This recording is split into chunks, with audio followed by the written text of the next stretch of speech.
has many names: gang stalking, mob stalking, community stalking. You're in the middle of this ridiculous, irrational impossibility that is real and is happening.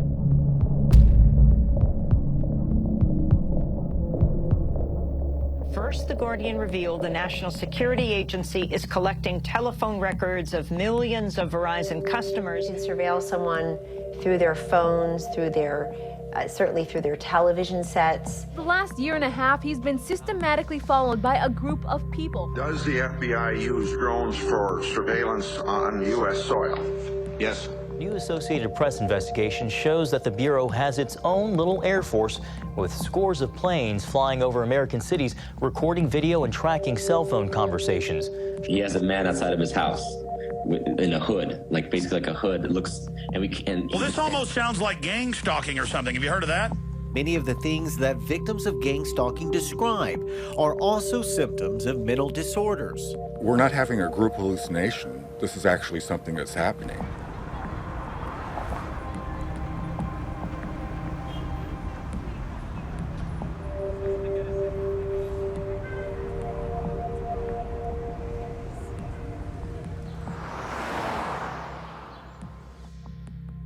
I grew up with my parents. My mother was a medical doctor. My father was a former rocket scientist turned teacher. I grew up with a desire to be a graphic artist. And then I didn't like school very much, so I joined the Navy. And I did that for a couple of years. Didn't like that too much, so I came back to LA and basically lived in Los Angeles as a homeless man, just living on the street. I had my truck with a shell, and I worked as a handyman or construction jobs that I would get. The gang stalking experience started for me when I noticed these black SUVs and other police vehicles driving slowly along the street, but they never came up to me or said anything. And then I had 7 or 8 helicopters hovering directly over my apartment, and then it goes, and it keeps happening, and it begins to dawn on me that something is going on, and this continued on. Here comes the gang stalking helicopter. Here he comes. It's confusing to humans trying to understand gang stalking. Why would they do this to me? Why would they do these weird, petty little things that, you know, may even just irritate me at some moment? If you were to ask me what gang stalking is, it's a way to slowly kill people using their own decisions. See, we're getting one of our friends here. I don't know if you can hear that on the audio, but we're getting a buzz right now. And on certain topics that I'll bring up, I'll get buzzed.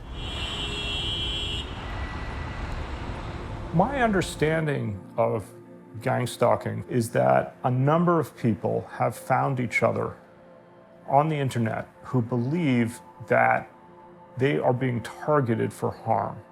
So there's this concept of hypervigilance, right? Which is that your threat assessment centers get locked into a position that is too high. They're warning you all the time about things not necessarily untrue, but that you would feel better not worrying about.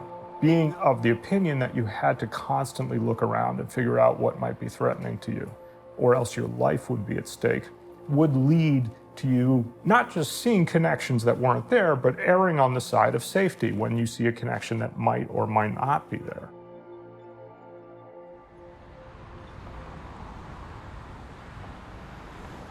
I'm a self-taught makeup artist, and depending on the list that you look at, probably one of the top 10 makeup artists in the world. I think that just my life experience, me being around famous people all the time, what paparazzi photographers do to them, what normal people do to them if they go out in public, there'll be a gang-like reaction.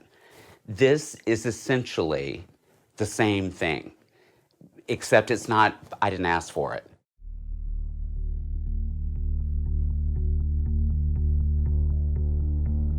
In my experience, it started over a year ago.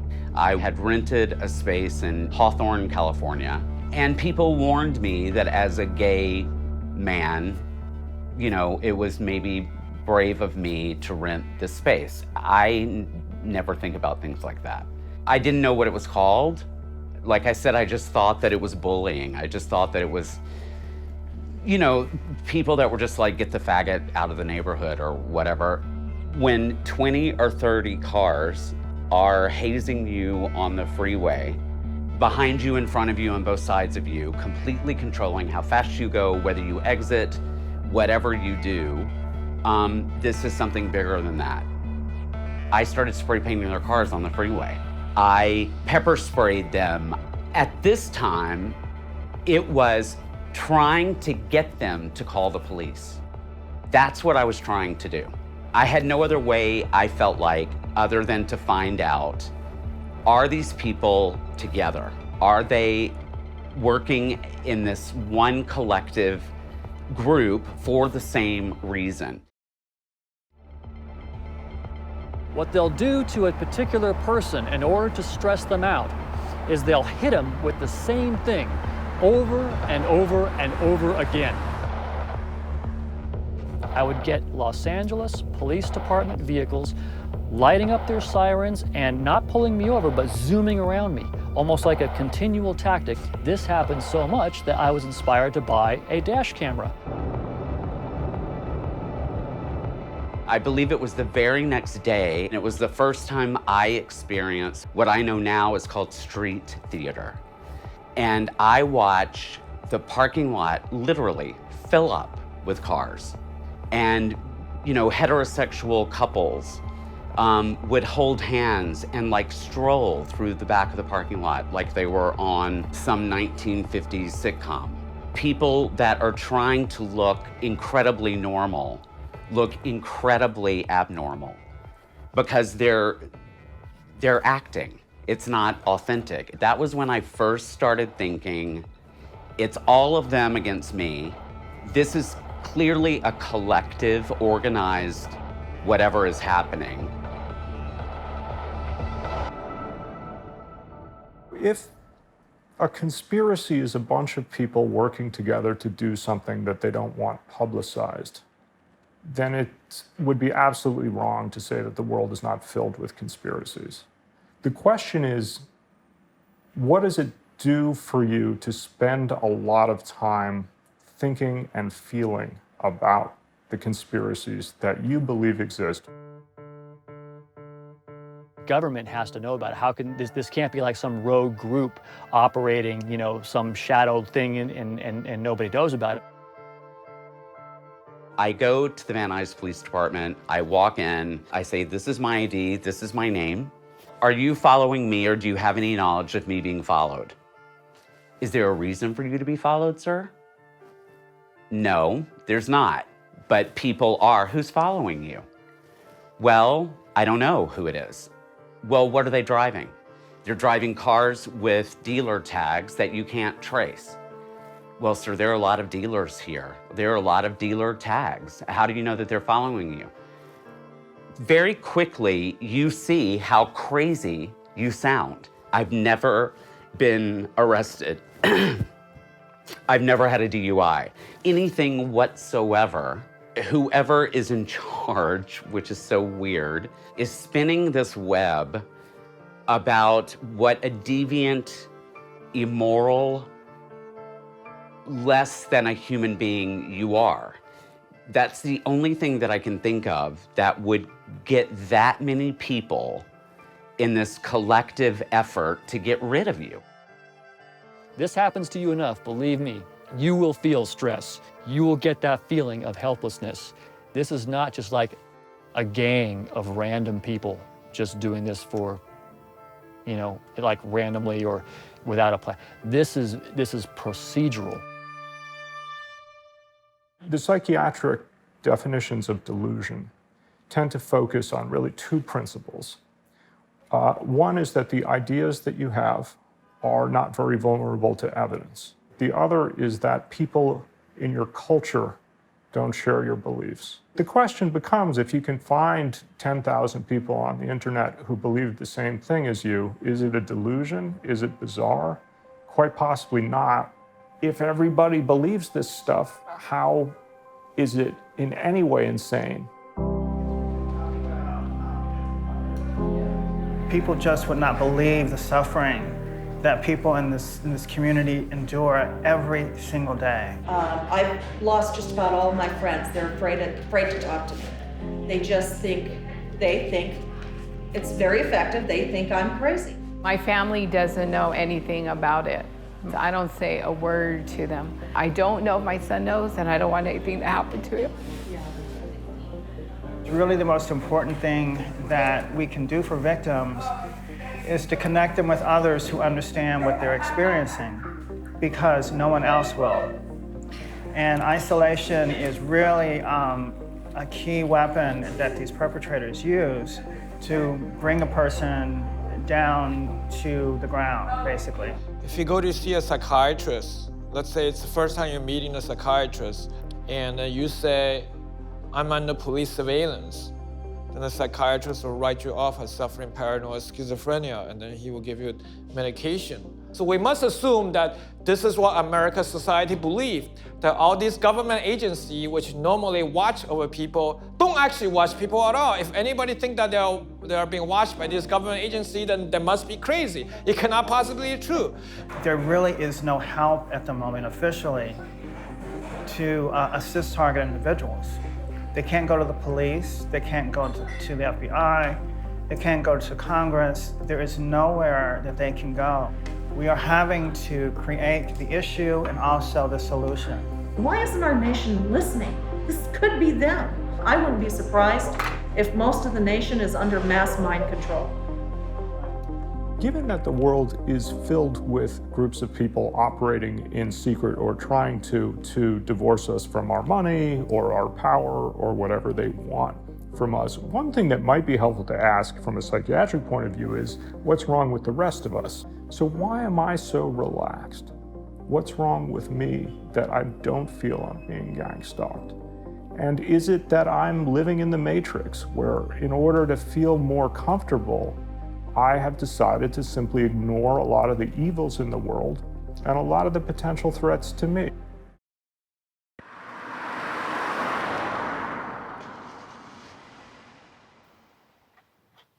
Okay, so what we're seeing here is this scene where the Keanu Reeves character climbs out of the battery vat chamber. You can't see, precisely what it is because of that loss of focus, but you can definitely see that something is abnormal. As you look into it, I drew a picture of what the shapes of those claws are. It looks like a bird talon or a reptile talon.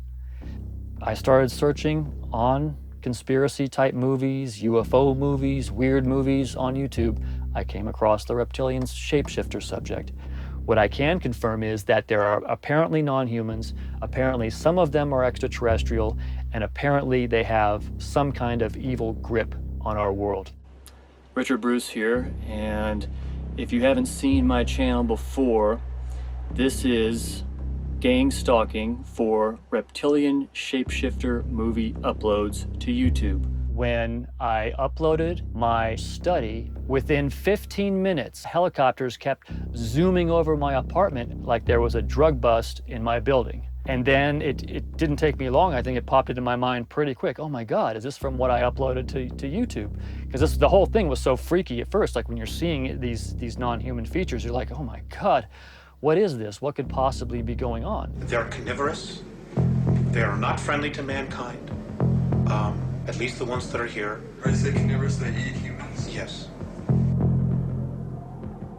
When I told my family about this, it's almost like I get like a non sequitur reply from a computer. It's like they just kind of look at me like I'm not even hearing this, and I'm really not interested in that. My father, the rocket scientist, the doctorates in mathematics, when I tell him anything about this, one of the main points of discrediting me is saying that you just have to be negative and dark about everything. You have to, because of your own dissatisfaction at being unemployed. I mean, that's a highly, it's an understandable point of view. It's like somebody who's disgruntled with life in general might flock to an idea, yeah, there's evil reptilians doing it all to us, and that's why I'm so miserable, or whatever,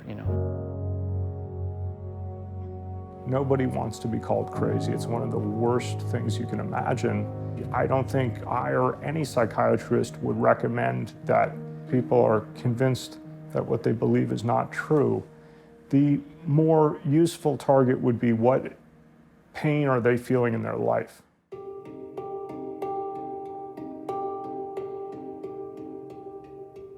At least if I can do anything, if I can achieve anything by exposing this issue to the general public, it could be that it takes away these criminals' right to destroy people's lives with this, because it's terrible what's happening to people. I mean, what kind of a country do we live in where you can't say certain things or do certain things without our own government using these subversive, underhanded tactics to drive you crazy? You're in the middle of this ridiculous, irrational impossibility that is real and is happening and is stranger than fiction or anything that you can imagine. And it's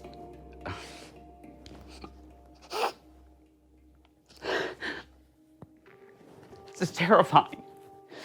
Fuck, I don't want to start crying. It pisses you off. It frustrates you beyond anything that you can imagine. And it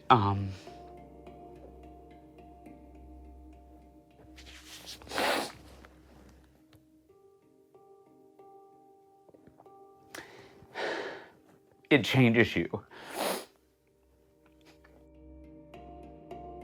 We could see it from everything: the fluoride in the water, the chemtrails, the fake education system, the fake medical system. I mean, when are we going to wake up and stand up and fight? As the scripture says, how good is it for brethren to be together? Meaning, how good is it for people who truly trust each other and are friends to be together?